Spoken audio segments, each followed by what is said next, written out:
Welcome to the Men's Lifeline Academy, where we bring on stellar men, men of value, men who are going out in the communities, making an impact in their lives of their communities, families, friends, and who knows what it's like to struggle. And they come on the podcast and teach us how they went from men of inaction to men of action. Today, I have Mylan Byrd on the podcast. Mylan is dedicated to the fitness with type 1 diabetes and families who are just so busy and have limited time where he wants to make an impact. And today, he gets to tell us his story. So, Mylan, thank you for coming on the podcast. Hey, thank you for having me. So, Mylan, we're kind of new to each other. I know we've just been following each other recently in X. So, why don't you tell me a little bit about yourself? Sure, yeah. So my name is Mylan, and I live in Arkansas. I'm a husband and father of three, ages 8, 7, and 2. Ooh, Yeah, busy. yes, very busy. Three very energetic girls. They're constantly moving. Um, I currently work as a teacher. My actual title is a title. So I help students that might be kind of behind their grade level, get up to their grade level and try to even get them like beyond that if possible. Hmm. Um, yeah, do have a passion for fitness, specifically like strength training and conditioning. Been doing that for a while, just kind of on the side, just mostly for myself, and just recently started helping others with that as well. I do have about a bachelor's degree and master's degree in exercise science, and so that's kind of helped with some of that. Yeah, that's just a little bit about me, I guess. No, awesome. The audio did cut out a little bit. So, you said you're a Title One teacher? Yes, yeah, Okay. Title One. Technically tutor, but I do a lot of teaching as well. Yeah. Okay. Nice. Hey, that's very important. I used to work in the school system, so I know about tier one, two, and three. Yeah.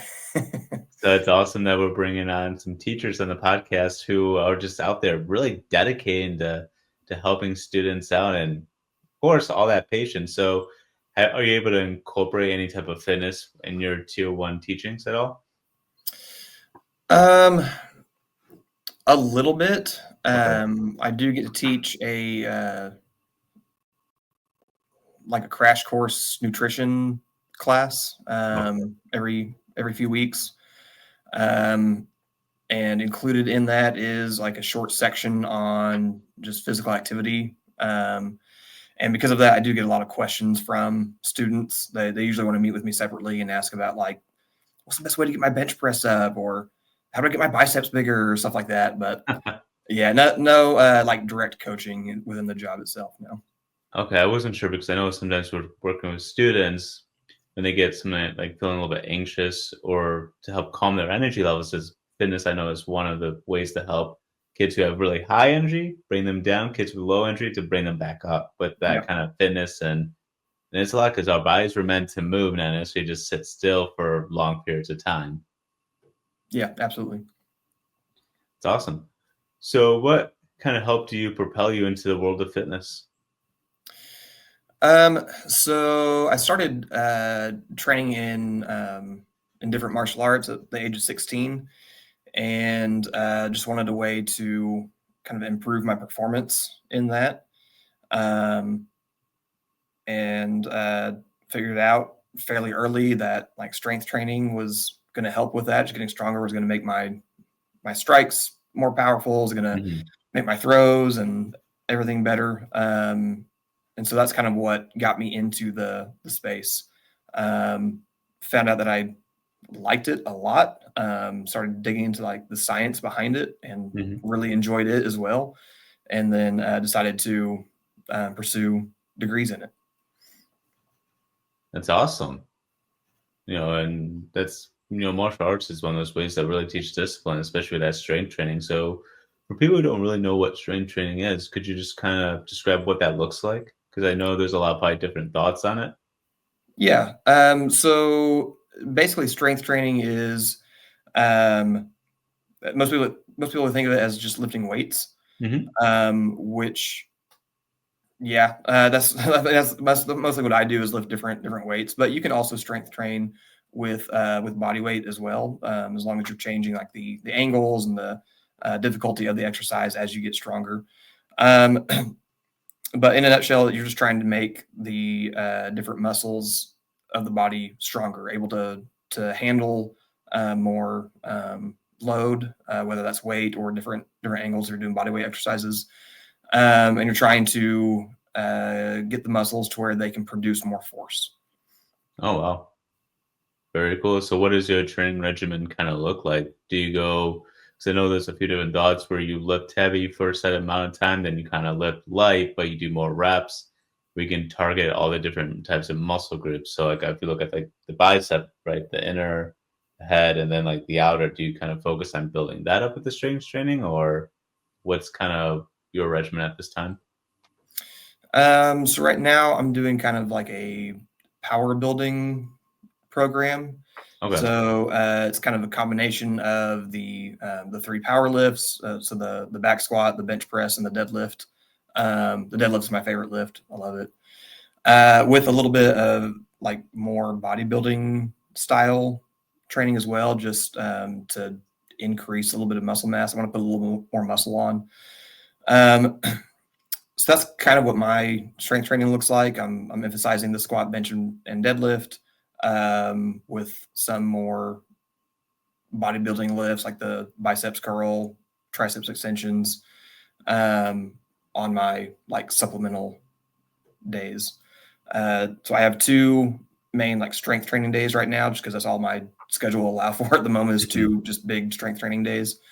And then I have a lot of smaller sessions throughout the rest of the week where I'm focusing either on um, a specific muscle group. It's like the biceps or the upper back, um, or the triceps or shoulders specifically. And I'll have a couple of conditioning days worked in as well. Sometimes that's the same day as those like supplemental days. For conditioning, I really like kettlebell swings a lot. Uh, I do run, but I don't enjoy it. Okay. Um, yeah, the only reason I run is because I know that it's good for me. I think it's a good skill to have, and so I can keep up with my kids when we like go to the park or if we're playing in the backyard or something like that. I want to be able to run and not hurt myself while playing with them. Now that's a great reason to get into running for the kids and running Yeah. around. And that's what's really cool about the fitness world, especially with, busy dads and parents who are really trying to get healthier is because those kids have more energy than we do. We're all busy moving and moving, and they can move, move, move. However, they get to sleep and rest. Yes. And then they get that recharged battery, and then they're like gun ho. So just to be able to really focus on having that good reason for wanting to run, even though for most people it's not their favorite. So, like on an average run, how many miles do you try to do? Not very many. Not very Um, many. yeah, like I said, I don't particularly enjoy it, so I might do like a mile and a half Okay. or like up to 3 miles. So not very many miles. Yeah, if there's any like avid runners listening, they're gonna laugh at those numbers, and that's okay. Well, I think that's pretty good though. A mile to about 3 miles, basically like almost like a 5K. So that's Yeah. still a good amount. So, what kind of led you to being on X and kind of going to that, wanting to be those busy dads? Those dads are so busy, working 8 to 10 hours a day, or parents. I don't know where you can let me know where your main focus is. Is it just busy dads, or you know, dads and moms? Where you want to really help them to be that interactive with their kids, and especially when everyone's just so stretched for time. I mean, especially these days where a lot of times people have to have two jobs, like a couple jobs in the household to really be able to afford the mortgage, the rent, the bills, especially you have three kids. So you got, 5 mouths to feed, plus if you have any animals. So, I mean, everything's costing quite a bit. So kind of what led to your desire and your why to being on, X? Um, so fitness has been a huge benefit to me, and and so I wanted to kind of share that benefit with others, right? And I know there's a lot of I've gotten to meet a lot of um, dads who are trying to do kind of the same thing, like they're trying to inspire others, like other dads to work out more and be more active dads with their kids. And I just wanted to be part of that community, right? Mm. Um, and kind of put my own spin on it, right? Like I know like I said, there's lots of others that are doing this or something similar, but I wanted to do it kind of my way, right? Right. Um, and so that's kind of what got me at least onto the platform. Was just that desire to do this kind of my way, put my own spin on it. Um, but yeah, like I said, I've seen the benefits of it, and I want to try and inspire uh, the dads to be more active with their kids. One of my like big things is I'd never want to be the dad that takes their kid to the park and just sits on the bench and just watches Hmm. them play, right? Or even worse is just staring at the phone, right, while Right. they play. Um, when we go to the park, like I'm there with my kids, right? My phone is either sitting on the bench or it's in my pocket, and I'm running around with them, getting on the playground equipment with them, right? I've only gotten in trouble once for it, but Uh-oh. uh, By you, the kid, your kids, or like another parent, like, wait, what are you doing? yeah, it was kind of like I say in trouble, like in air quotes, right? Right. Yeah, it's just kind of like weird looks from other parents, and um, one person did kind of say, like, kind of under their breath, like, "Why is he on the playground? He's too big for that." Like, but like, it's fine. It holds my weight. It's okay. It's made of metal. It's fine. Like, it's It's okay. just stable. It has Yeah, structure it's to it. okay. It's not going to fall apart. Or it's like, hey, Yeah, it's not that big. yeah. Hey, I'm testing the equipment. It's good. It's structurally sound. Hey, um, but yeah, when I'm there with my kids, like I'm playing too, and we've had a couple of instances where other kids like see that and they want to join in like on our games, yeah. and so I'll let them join in too. Like I have to be very careful that I don't actually run over them, right? Um, yeah, like I play pretty rough with my kids. Like Yeah. we play rough. My kids are really tough because of that. But I have to be very careful if other kids join the game so they don't like get run over. But I've had times where it might be like a mom that brought them to the park, and Mhm. after like we're all done playing, me and my kids are about to leave. Then sometimes that parent will come over and be like, "Hey, thank you for including my son or my daughter in your guys' game. That was awesome." Um, so that's been very rewarding as well, right? Yeah, Um, absolutely. but yeah, so I just want to inspire and help dads and moms too. Like if moms want to jump in and do that stuff too, like I'm all about it, right? But my focus is on dads because that's what I am. I'm a dad, so that's what I can relate to more easily. Um, so I want to inspire dads to be more active with their kids, right? Be that dad that's running around the park with your kids. Be the dad that goes into the backyard and is kicking the soccer ball with your kids, or running around and playing tag, or um, if the weather's too bad outside, then you get in the floor with your kids and wrestle around and be able to get back up afterward, right? Mhm. Uh, so yeah, that's just kind of my whole goal and mission on online, at least, is just to help dads do better, be better. No, that's awesome. And I always appreciate, when I see parents really get involved, in play and then also teaching kids how to be social. That's kind of something that's kind of gone away a little bit is that social aspect of how to invite someone. Because people always want to be included in something. A lot of people will have that struggle how to initiate something, whether it's a conversation, whether it's, hey, can I play with you? And things like that. And it takes a lot of repetition and courage to kind of go ask someone and to include someone to come play with you too. Especially a kid, you have no idea who they are. Yeah.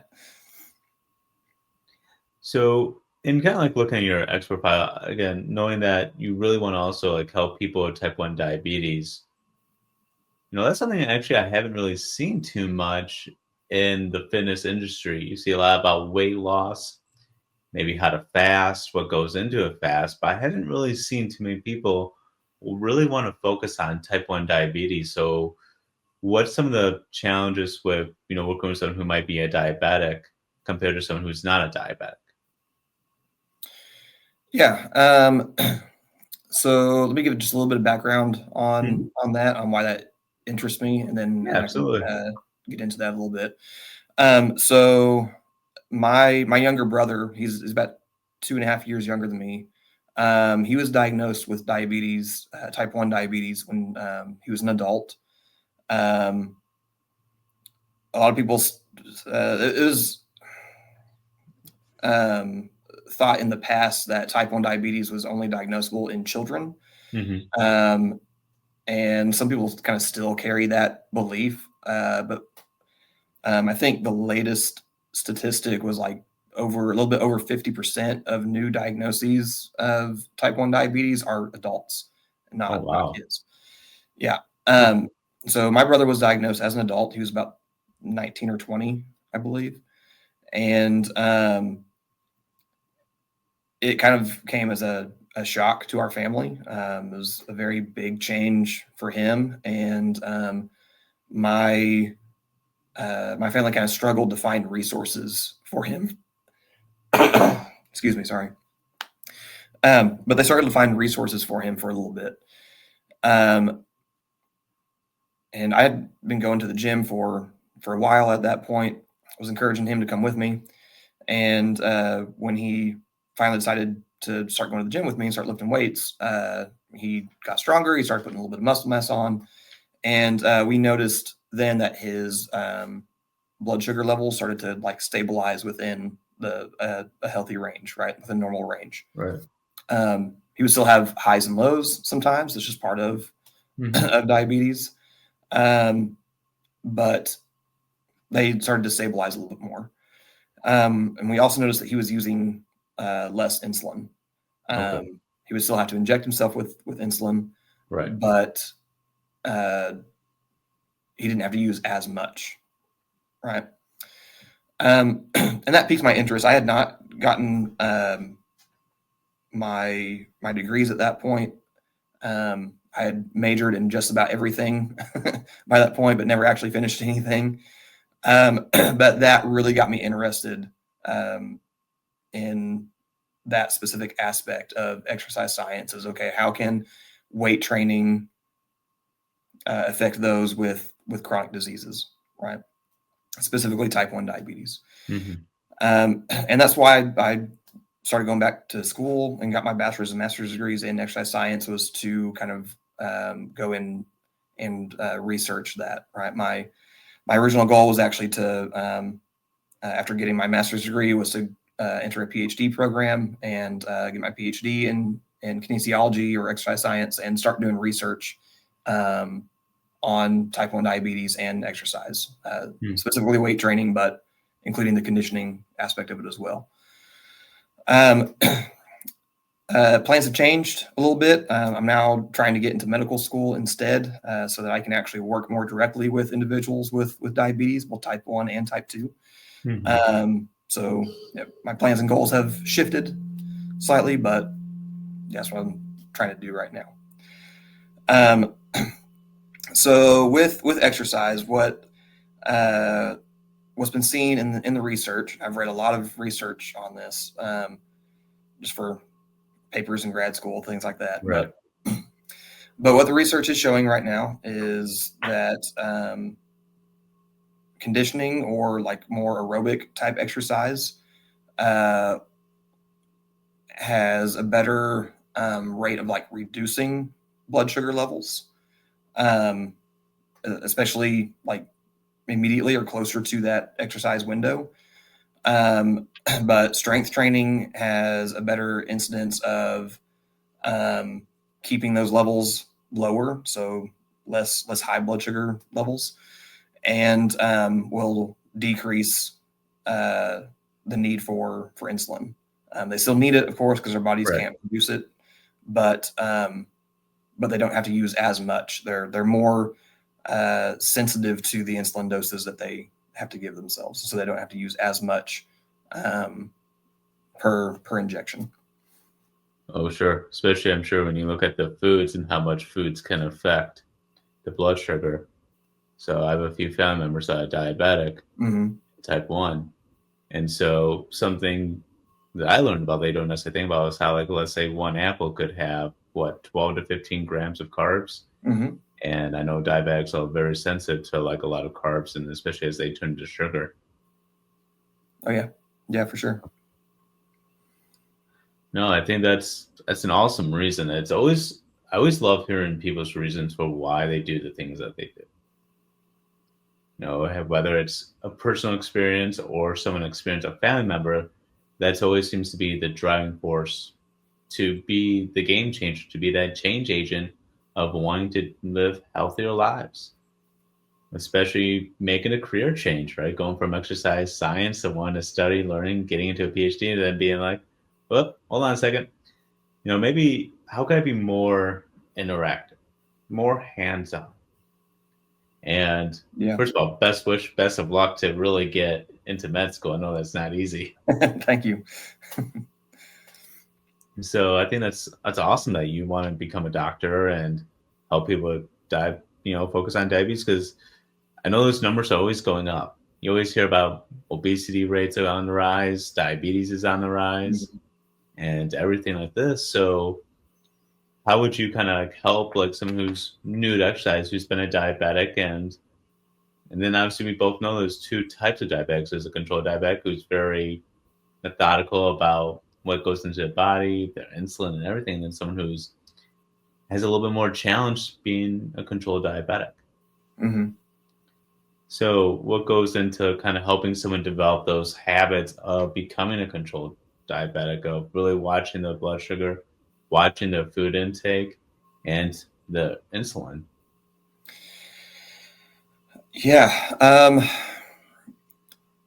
So there's a lot that goes into that. Some of that is kind of outside my scope of expertise. Okay. Um, but uh, the conversation has to shift to habit formation and lifestyle change. That's something that my brother had to learn as well. Before he was diagnosed, he did not eat very well. He was fairly active, like he did martial arts with me for a long time. Wasn't like lifting weights or anything, but he did martial arts training. He'd go hiking in the woods all the time, so he was fairly active, but did not eat well. He was always making like these weird milkshakes at home, like that had just crazy things in them. So it'd be like some like normal stuff like ice cream and milk, right, to make the milkshake. Mhm. But then he'd like throw Pop Tarts and stuff in it. I don't know. He's Oh, kind of, yeah, he was kind of a weird guy. Pop Tarts in a Uh, milkshake. yeah, and he's like, I'm it trying to tastes picture that amazing. crusty kind of. That's that's a new one. Yeah, it was. So yeah, it was stuff like that, right? Okay. Um, and he'll often joke like, "Yeah, I made one of those milkshakes, and the next day I was diagnosed with diabetes. It was crazy." But so yeah, his eating was not that great, right? It's much better now. Of course, this is several years later. He's learned a lot since then. We've all learned a lot since then. Um, but that's where the conversation has to start. If I was starting with somebody like kind of fresh into it, right? Is okay. Well, we need to talk about your habits and your kind of like eating environment as well. Mhm. Um, one of the probably biggest tips I would have for somebody going through that, and this isn't just for someone with diabetes. Go for anybody who's just wanting to like eat healthier or anything like that. Is if you don't have it in your house, you can't really eat it, right? Like, That's it true. becomes really difficult to eat an entire sleeve of Oreos if you don't have Oreos in your house, right? It's And I true. say that You might have for that gravy, myself but it's like, where's because the Oreos? yeah, yeah, exactly. But and I say that kind of for myself too because if I have Oreos, I'll eat two sleeves, right? Like two sleeves is a serving size. But yeah, like if it's not in the house though, like you can't eat it. Um, and so just by changing the environment like that, they're going to have a higher success rate in changing their lifestyle. If instead of the snack foods and cookies and things like that, having those things in their house, if they have fruits and veggies and Mhm. lean meats and whole grain foods as well, then they're going to have a better outcome because that's what they have in the house and that's what they're probably going to eat. Um, if I'm dealing with an individual who doesn't know how to cook for themselves, I recommend a cooking class because it's a very important skill to have. I even tell that to my students now, right? Like I work with high school boys, and I tell them, hey, learn how to cook for yourself. Like it's a basic skill that you should know how to do. You should not be depending on anyone else to take care of your basic needs like that, especially once you reach adulthood. Like learn how to cook. Right. Don't eat out all the time. Every now and then is fine, but don't do it all the time. You should be cooking most of your own meals. Um, and so someone that's dealing with diabetes, obesity, just wanted to make a general lifestyle change. Yeah, work on changing your environment.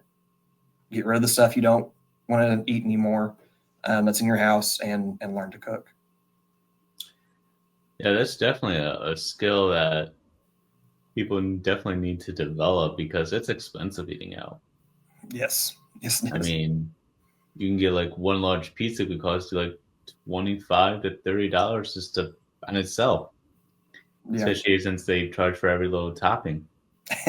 yes, So if you have to get a few of those, now that's really racking up. Where let's say it's $50 to feed like let's say your size family. Let's say for some pizza, compared to maybe like $20 by the time you have all the ingredients. Let's say carrots, celery, maybe a chicken, and maybe some different stocks depending on how you like to make like so let's say like a soup yeah, that can make it not just for one meal but a couple of meals.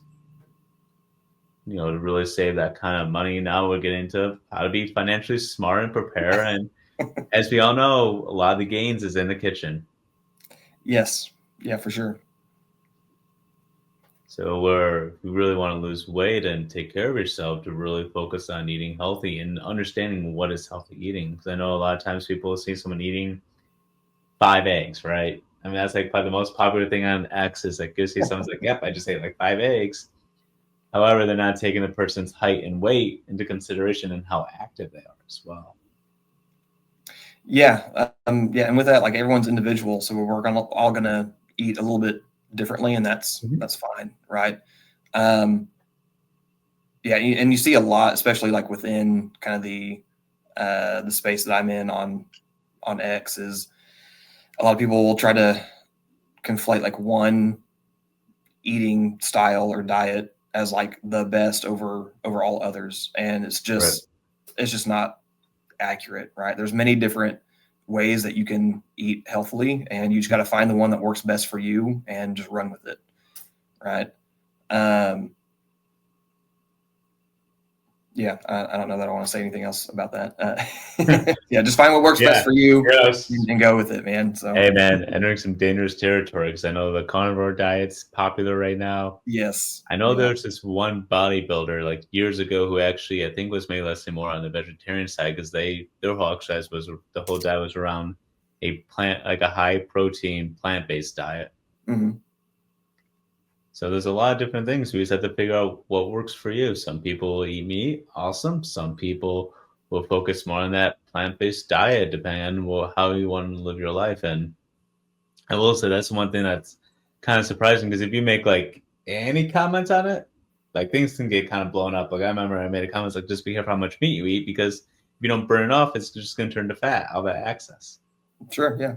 And someone's just like, you're wrong. Yeah. So this like little, just like, hey, just want to be aware of how much you eat, because typically they say palm of your hands about the meat you want to kind of eat. And then it's just like, wow, I did not expect that conversation to go that way at all. I was just like, hey, just it looks good, just be careful. I had just a little bit more veggies. That's all I was gonna say. And it's just like, nope, straight protein. Yeah.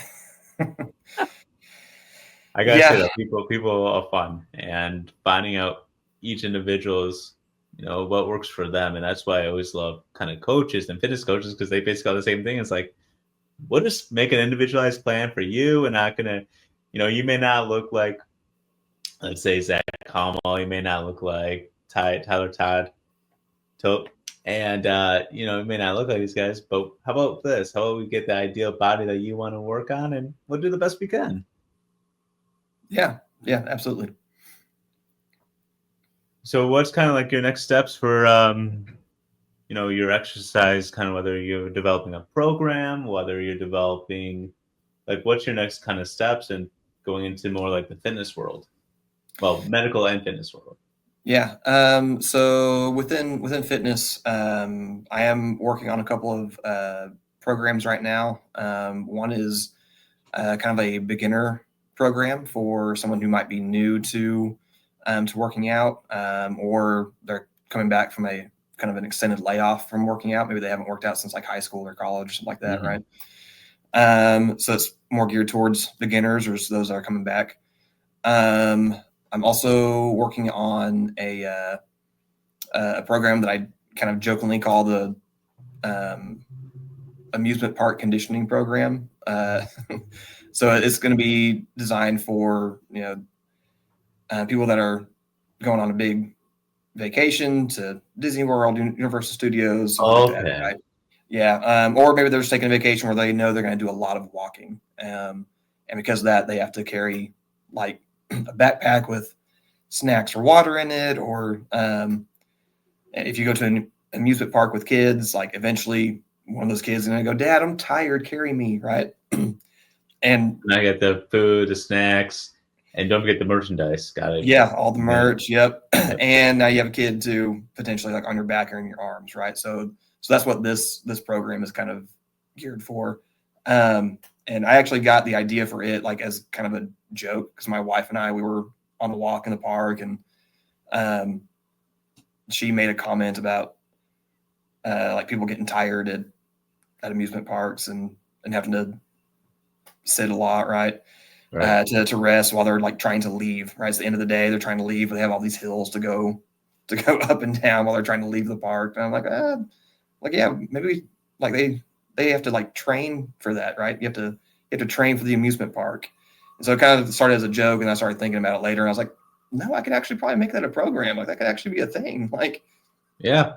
Well, I think yeah, that'd be a huge thing, honestly, because it's a lot of walking. And if you look at the food at all amusement parks, it's all carbs and high sugary foods that just naturally make you more sluggish and tired to begin with, like all the fried fries, hamburgers, hot dogs. I mean, yeah, dude. My weakness is ice cream. Like, if there's ice boy. cream, I'm eating it. Like, All right, I gotta know what kind of ice cream. Since you brought it up, what kind of ice cream is like your go-to kind of craving? um, so pretty much anything coffee or chocolate flavored. Yeah, Okay. So yeah, like a and that and rocky it's like some peanut road. butter can be thrown in. That's good. That's good too.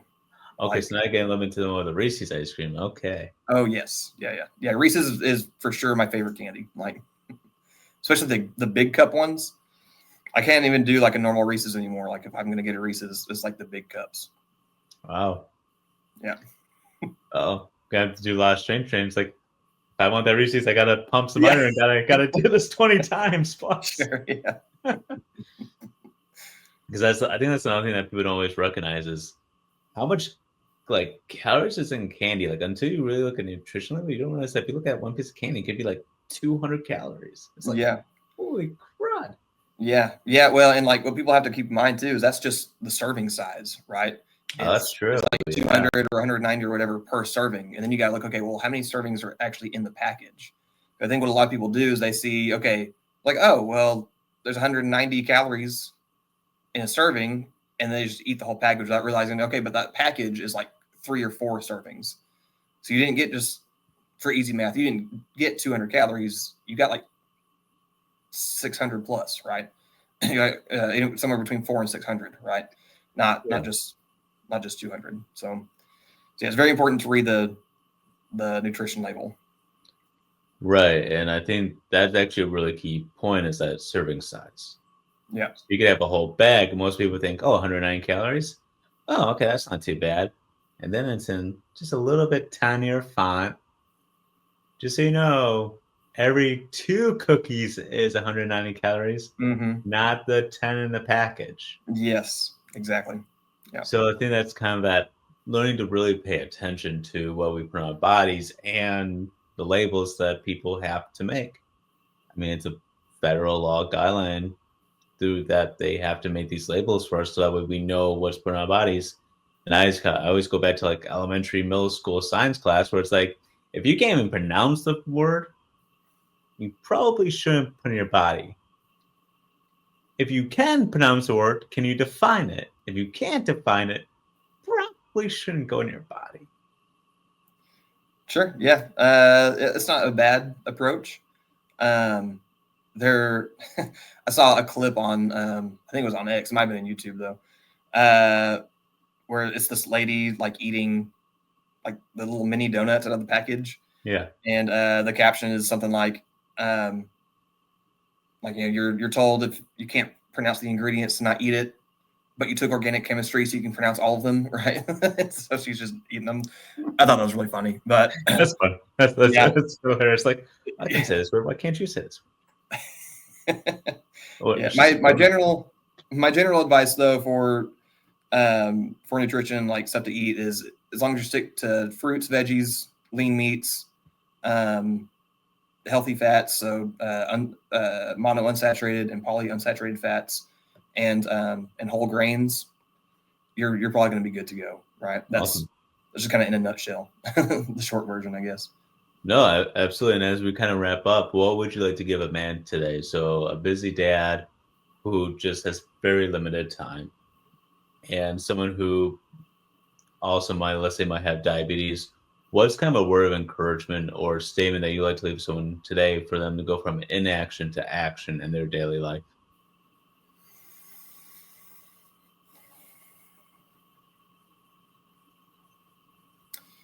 So, if you really want to be the best husband, best dad, or even just the best man that you can be, you have to take care of yourself first, right? Um, I tend to do my workouts early in the morning, right? Like really early in the morning. Um, so I sacrifice a little bit of sleep because of that. Not much, maybe 30 minutes of extra sleep for that. I go to bed really early so I can do that, right? But I know that if I don't take care of myself, then I'm not going to be able to be the best I can for my kids. I can't be the best I can for my wife. So if you want to be the best that you can be for the people you care about, you have to take care of yourself first. It's it's kind of like the when you get on a plane and they do their whole talk before the plane takes off, right? And they talk about the oxygen mask in case of an emergency, and they tell parents if you're next to your kid, if you're next to a child, put your own mask on first, then help them with theirs, right? You can't help somebody else if you're in trouble yourself. And I think it works the same way just in our day-to-day lives. Like you got to take care of yourself first before you can take care of everybody else, before you can deal with their stuff. I think that's very wise. Learn to take care of yourself first and then take care of someone else because you can't help yourself. How can you help other people? Exactly. So, Mylan, thank you so much for coming on the podcast. I just enjoyed this conversation and your bravery to come on your first podcast. The bravery to be like this random guy on the X space just saying, hey, just looking for someone. to come on the platform, talk about how you want from inaction to action. You're like, I'll do it. I mean, you're just right there in the comments. You didn't go straight to the DM when no one would know. You're like, I'm in the comments. Hey, I'm interested. And I'm like, awesome. Yeah. So I just want to say, man, that takes a lot of courage, takes a lot of heart, takes a lot of action. I just love getting to meet you, and we'll probably have some more interactions as we both grow the brands, as we both interact and encourage people to live healthy living to the best of their capabilities and their abilities. So go follow Mylan. His information will be in the description below. And definitely when he has that coaching program, if you're a dad and you're like, I got that amusement park. I know it's like winter right now, or really still fall, almost winter. Oh man, like spring, summer, just gonna be around the corner once we get through these dark days. But I know that amusement park's coming. So keep an eye out for Mylan's amusement conditioning strength program. So when that comes out, we're gonna let you all know that. So that way you can be that fit dad and that healthy dad. So that way you'll be like, I got both kids, backpack, and I got this stuffed animal that I don't even know what it is. So go out there, be the best, give them a follow, give them a shout out. And if you need some other encouragement, we have the Men's Lifeline Academy Discord group that meets weekly on Mondays, 8 a.m. EST. I'm sorry, 8 p.m. EST. So let's kind of all go from men of inaction to men of action. Let's reclaim our lives and let's just bring about that brotherly love. So I hope everyone has a blessed day.